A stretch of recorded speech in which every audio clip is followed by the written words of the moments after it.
Abogado jefe Diego Fernández de Ceballos, en este tu espacio, la bitácora del jefe Diego, bienvenido.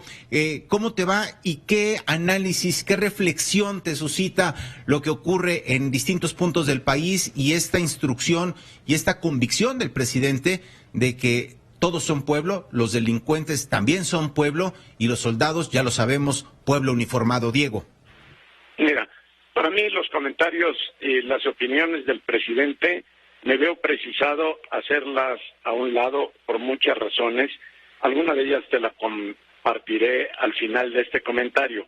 Porque para mí, Carlos, la noticia nacional más importante de los últimos tiempos ha sido precisamente la fuerte y clara advertencia hecha por el secretario de la Defensa Nacional de que los hombres y mujeres de armas van a hacer valer su legítima defensa ante las agresiones de que sean víctimas.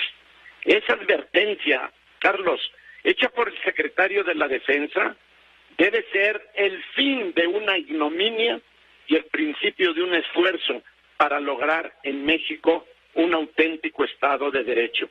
Ahora sí, a partir de esa decisión del secretario de la Defensa, podemos esperar que la Guardia Nacional sea eficaz en su difícil y trascendente tarea. Mi primer comentario es claro y contundente.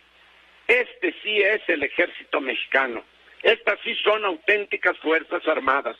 Y no porque ellas hubieran perdido su dignidad, sino porque esa dignidad estuvo infamemente humillada, sobre todo en lo que va de este gobierno. La orden del presidente, como jefe supremo de esas Fuerzas Armadas, era que soportaran sin defenderse todo tipo de injurias, de agresiones y de crueldades.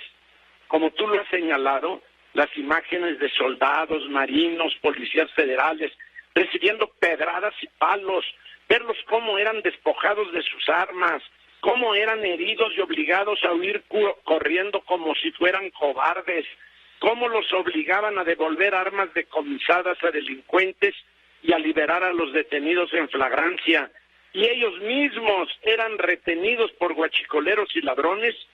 Eran imágenes que francamente circulaban en el mundo, en todo el mundo circulaban, para vergüenza y humillación, no solo de las Fuerzas Armadas, sino de México todo, Carlos.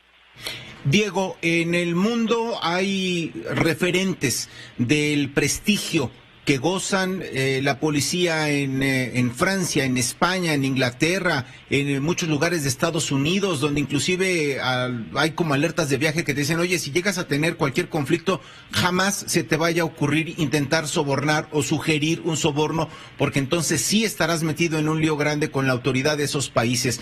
Estas imágenes rompieron esa frontera entre el respeto y sí, la lealtad, sin duda, la lealtad sin menoscabo de las Fuerzas Armadas que siempre le han dado al gobierno mexicano, lo encabece quien lo encabece, Diego. Claro, la lealtad hacia el gobierno por parte de las Fuerzas Armadas ha sido por el honor de las Fuerzas Armadas, a pesar de que muchas veces los presidentes no han estado a la altura de su responsabilidad. Y lo que te decía en un principio, mira, el comentario de lo que llamaremos el presidente Fuchi, en el sentido de que su gobierno les prohíbe a los militares masacrar al pueblo, es un comentario irresponsable y perverso por dos razones. En primer lugar, porque esa prohibición está en la ley y sale sobrando el comentario presidencial. Y en segundo lugar, porque ese comentario del presidente es una reminiscencia de su artera acusación de que los gobiernos anteriores mandaron al ejército a masacrar al pueblo. Claro, Carlos, que esta definición del secretario de la Defensa, en el sentido de que van a hacer valer sus derechos, los militares, su derecho a la legítima defensa, pues puede provocar incidentes violentos y puede haber muertos de por medio. pero sería mayor la cuota de sangre a pagar si no se detiene esa barbarie. Pero también debemos preguntarnos una cosa: ¿por qué han llegado a este extremo grupos, hordas, multitudes para agredir de esa forma a nuestras Fuerzas Armadas? Por culpa del presidente de México, porque él no se ha cansado en decir irresponsablemente que no va a haber represión, que no va a ejercer el uso de la fuerza, que no se va a aplicar la ley a los violentos, de tal manera que ha sido una invitación permanente para los guachicoleros, para los traficantes de drogas, para todos los que quieran vivir en el mundo de la violencia, porque el presidente de la República les ha señalado una y mil veces que su gobierno no usará de la fuerza. Entonces, ¿para qué constituye a la Guardia Nacional? Entonces, ¿para qué arma a soldados y a marinos y a policías federales? Realmente se ha llegado a esa locura que espero haya terminado por la definición del secretario de la Defensa, seguramente con el aval del presidente, al ver ya la brutalidad a la que hemos llegado. Yo creo que no se hubiera llegado jamás a eso si desde el principio esta definición del secretario de la Defensa hubiera sido autorizada por su jefe supremo. Diego, muchas gracias, y aprovechando tu presencia en la línea, te pido autorización para preguntarte lo siguiente. Hoy fuiste, Diego Fernández de Ceballos, aludido por Manuel Bartlett, el director de la Comisión Federal de Electricidad, en la mañanera, en la conferencia en Palacio Nacional, cuando, hablando de otras cosas, hablando del acuerdo con los gasoductos, de las empresas que construyen los gasoductos, alguien le preguntó, porque ayer, homenajeando al ingeniero Cuauhtémoc Cárdenas, Movimiento Ciudadano, en el Senado de la República, Francisco Labastida soltó la frase de: habríamos estado mejor si hubiera en algún momento ganado Cuauhtémoc Cárdenas el gobierno. Hoy le pregunto a Manuel Bartlett, y Manuel Bartlett habla sobre la caída del sistema y te atribuye a ti, como ya lo había hecho digamos, en alguna otra ocasión, y como está en los antecedentes y en la historia, el tema de la caída del sistema. Pero curioso ver a Manuel Bartlett, entonces secretario de Gobernación,